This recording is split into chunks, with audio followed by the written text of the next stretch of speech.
L'actualité européenne, votre Café Europe. Bonjour Stéphane Leneuf. Bonjour Eric, bonjour Karine. Bonjour Stéphane. C'est l'actualité évidemment, la réforme des retraites. On va voir ce matin avec vous comment les autres pays européens, comment s'y prennent nos voisins. L'âge légal de la retraite dans l'Union européenne varie d'un État membre à l'autre. Il s'étale de 60 ans pour les femmes en Autriche et en Pologne à 67 ans pour les deux sexes en Allemagne, au Danemark et en Italie. La majorité des États ont un âge légal de départ qui tourne aux alentours de 65 ans. Les problématiques sont communes. Tous les régimes de retraite en Europe se trouvent confrontés au problème de l'évolution démographique. La population européenne vieillit et cela modifie considérablement l'équilibre entre la population active et les retraités. Un des principaux leviers à la disposition des États, c'est bien sûr le recul progressif de l'âge de la retraite. 23 États ont ainsi décidé de le reculer pour l'avenir. La France ne fait donc pas exception. En Belgique, par exemple, cet âge passera de 65 à 67 ans d'ici 2030. Augmentation progressive au Danemark pour atteindre 69 ans en 2035. En Espagne, 67 ans en 2027. Alors question, est-ce que des pays ont réussi à résoudre cette équation, ce problème des retraites? Certains pointent la réussite du modèle suédois. Eh bien, pas vraiment, nous explique Sofia Fernandez. Elle est enseignante à l'École européenne de sciences politiques et sociales de l'Université de Lille. Je pense que c'est trop simple d'identifier des pays qui ont résolu leurs problèmes, enfin si on peut appeler ça un problème. Je pense que le fait qu'on vive plus longtemps, c'est une bonne chose, mais effectivement, il y a un défi de garantir l'équité et la viabilité des systèmes de retraite.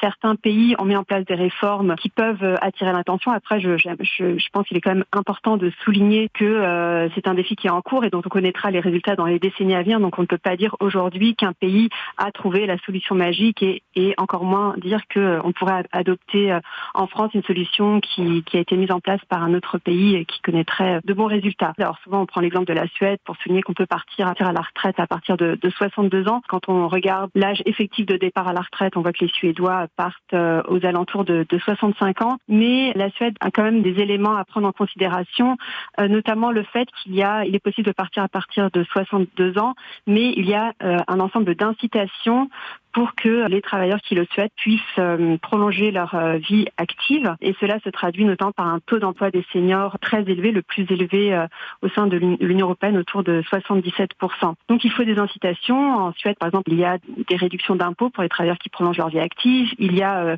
une baisse de cotisation patronale pour les employeurs qui gardent leurs travailleurs plus longtemps. Mais il faut savoir qu'on a le taux de remplacement net des pensions de retraite est à environ 55% contre environ 75% en France.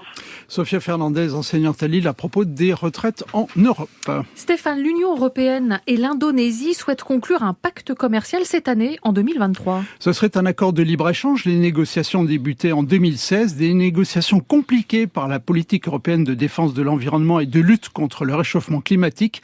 Certaines mesures ont été mal accueillies en Asie du Sud-Est, celles concernant l'huile de palme et l'exploitation de bois notamment.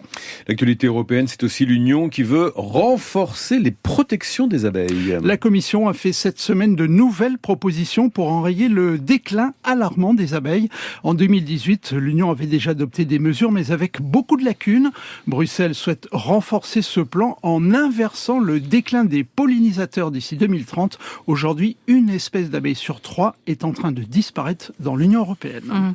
Allez, on termine avec l'agenda européen. C'est en mars que la Commission présentera sa stratégie spatiale de sécurité de défense. Objectif, protéger les intérêts européens et renforcer la coopération avec l'OTAN. Stéphane Leneuf, votre Café Europe, c'est aussi sur l'appli Radio France.